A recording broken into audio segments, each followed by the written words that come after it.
Amis de la revue de presse, bonjour et merci d'être là chaque semaine pour parcourir avec moi le pôle de notre continent. L'actualité africaine est dense, vibrante, parfois déroutante, mais toujours passionnante. Installez-vous, respirez et allons ensemble au cœur de l'information qui fait bouger l'Afrique. Bénin, révision constitutionnelle et CIMA 2025 au cœur de l'actualité. Cette semaine, l'actualité béninoise est marquée par deux grands rendez-vous. Le dossier politique de la révision de la Constitution et l'événement culturel CIMA 2025. Sur le plan politique, selon la Nouvelle Tribune, l'Assemblée nationale du Bénin se prépare, vendredi 14 novembre 2025, à examiner un projet de loi modifiant la Constitution actuelle, celle du 11 décembre 1990, révisée en 2019. Le test a déjà été validé par la commission des lois après dépôt par les groupes parlementaires de la majorité, Union progressiste, Le Renouveau et Bloc républicain.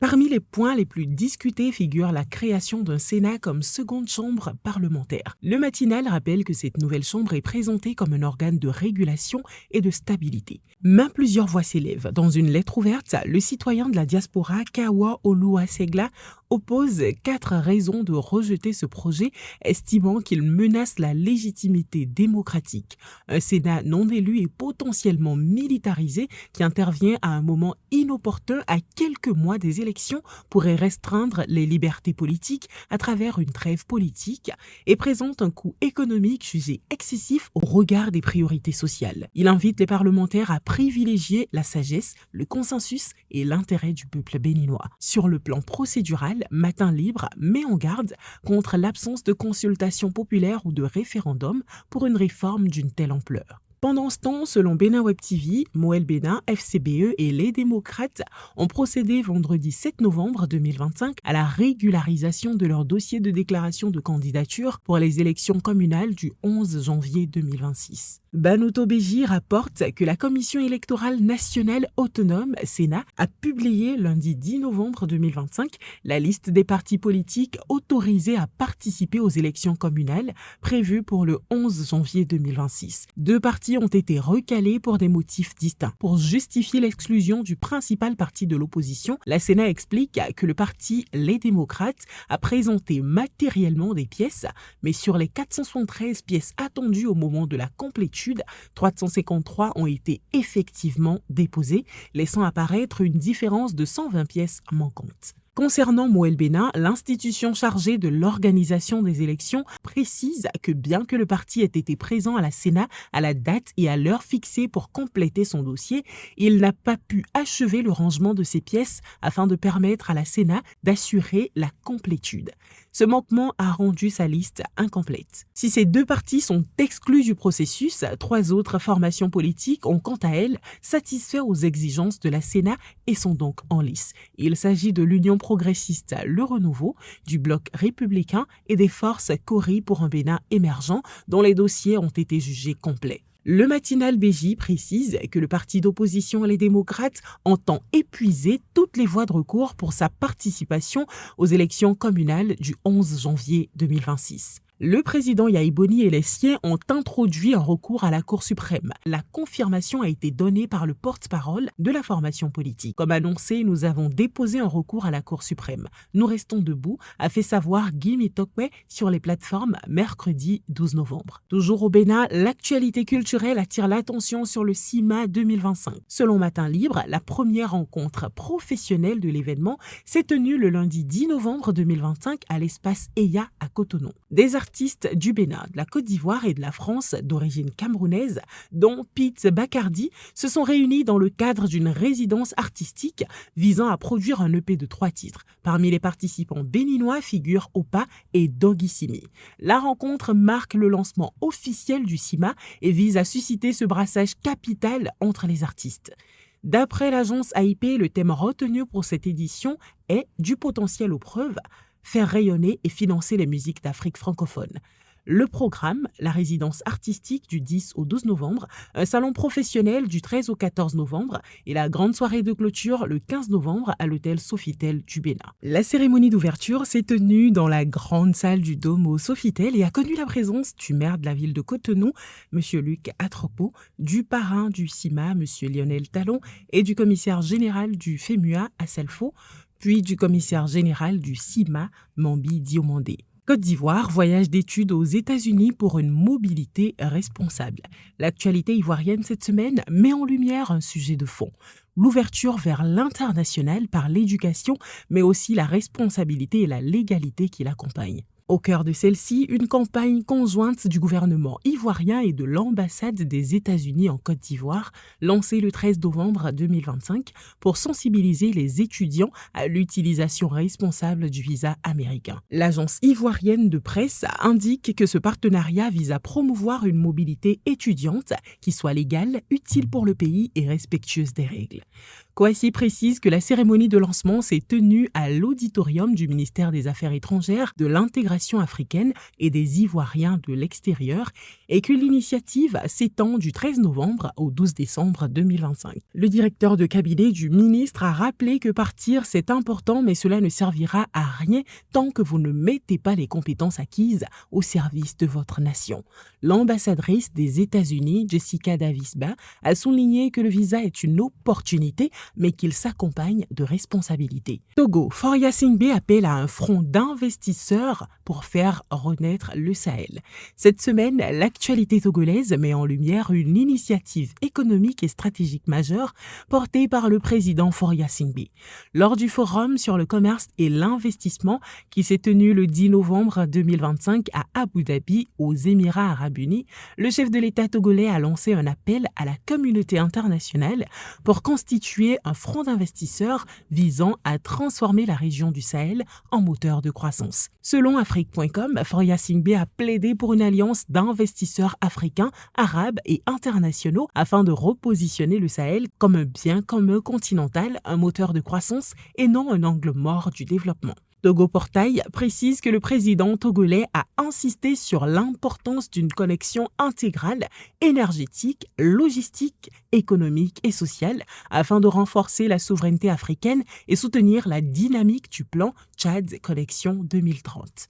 D'après Savoir News, Faure Singbe a présenté le développement sahélien comme un enjeu continental et global, étroitement lié à la sécurité alimentaire, à la résilience climatique et à la cohésion sociale. Enfin, le visionnaire souligne que le Togo entend jouer un rôle de pont économique entre les pays côtiers et sahéliens en facilitant les corridors logistiques et le commerce intra-africain. Cette initiative vise à renverser l'image du Sahel souvent perçue uniquement à travers ses crises et à mettre en avant son potentiel économique et stratégique. Burkina Faso, le mémorial Thomas Sankara entre mémoire, culture et défis citoyens. Cette semaine, l'actualité burkinabé est marquée par un projet ambitieux. Le mémorial Thomas Sankara, symbole vivant de la mémoire révolutionnaire et de l'héritage du capitaine Sankara et de ses 12 compagnons. Selon Burkina 24 et AIB, le mémorial s'étend sur 14 hectares et comprend un mausolée, une tour de 87 mètres symbolique, des espaces culturels et pédagogiques, une bibliothèque, un musée, ainsi qu'un amphithéâtre et des parcs.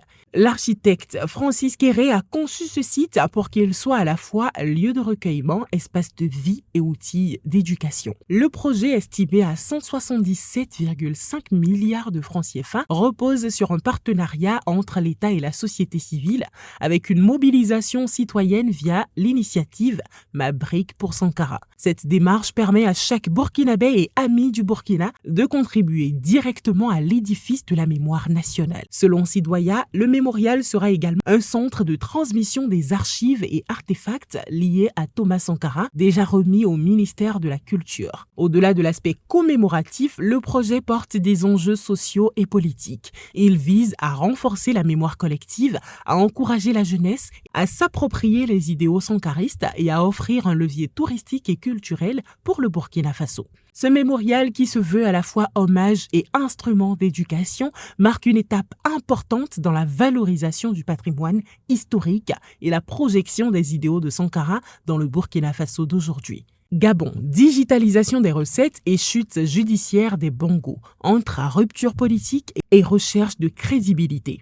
Cette semaine, l'actualité gabonaise est traversée par deux mouvements majeurs. D'un côté, le gouvernement lance une transformation numérique ambitieuse pour asseoir les finances publiques. De l'autre, la justice continue d'accentuer la rupture avec l'ancien régime Bongo à travers une condamnation historique. Selon Gabon Media Time, l'État ambitionne de récupérer 3 340 milliards de francs CFA de recettes douanières et fiscales d'ici 2026 grâce à un dispositif numérique renforcé. Une volonté affichée de modernisation qui suscite réactions et commentaires. Pour plusieurs économistes, cette stratégie pourrait enfin corriger les fuites massives de recettes qui ont fragilisé le pays depuis plus d'une décennie.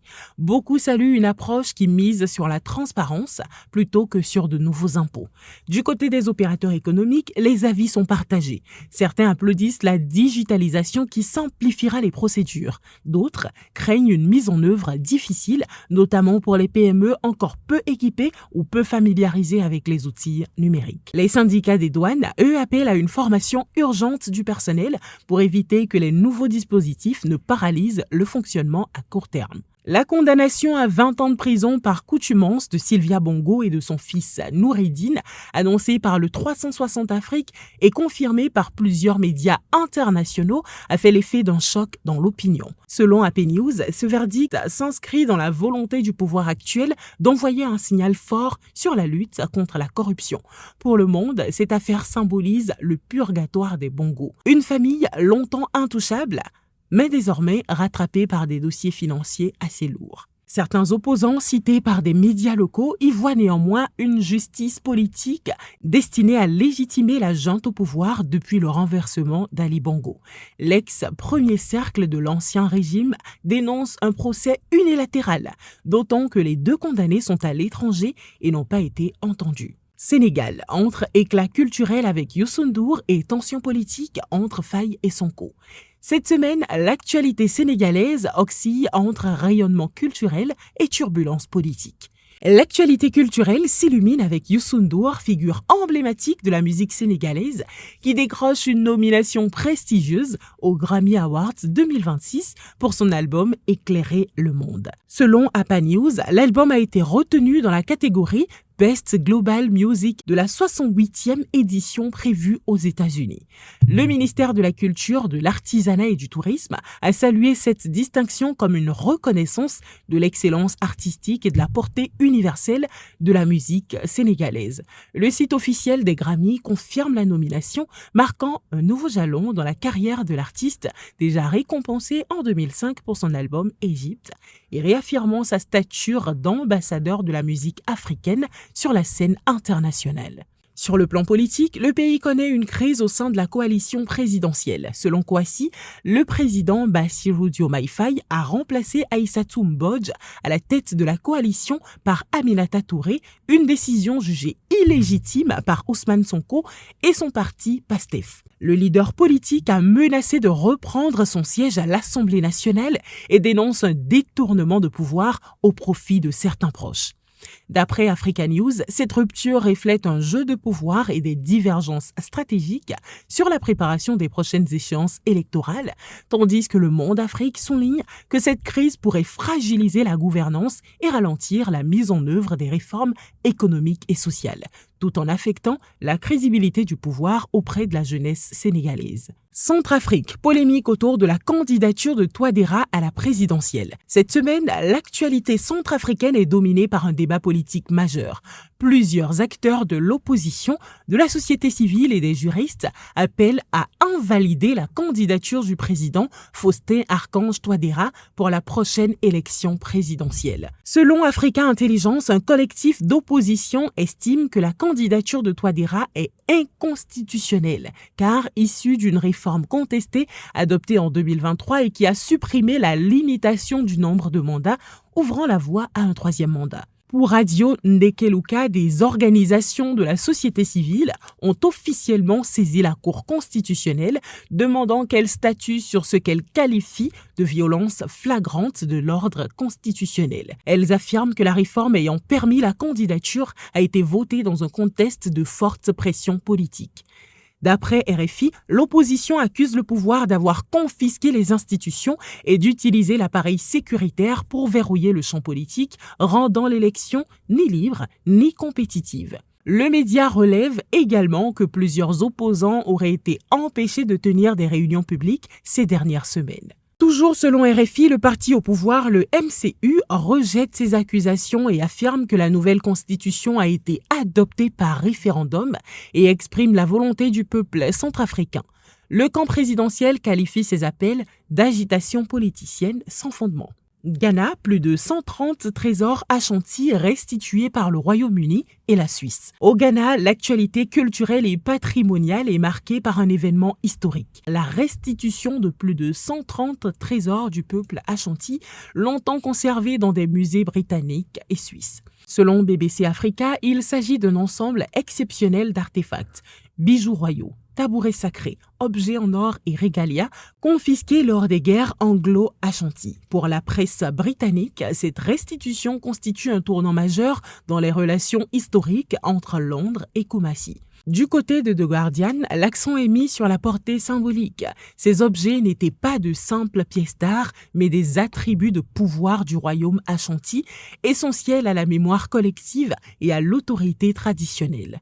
La presse suisse, notamment Le Temps, rappelle que certains artefacts provenaient de collections privées transférées dans des musées helvétiques au fil du temps. Le journal souligne que la restitution s'inscrit dans une volonté grandissante de l'Europe de corriger les héritages du colonialisme.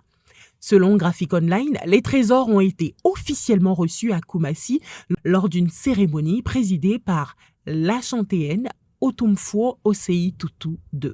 Le média parle d'un moment de réparation morale et culturelle pour le royaume Ashanti. Pour Joy News, cette restitution intervient après des années de négociations diplomatiques menées conjointement par le Palais Royal et le gouvernement ghanéen. C'est tout pour cette revue de presse qui nous a conduit au cœur de l'actualité africaine. Merci de l'avoir suivi et à très vite pour un nouveau tour de l'actualité en Afrique. C'était Dr Coralie Pognon avec à la réalisation Coach Auréliata.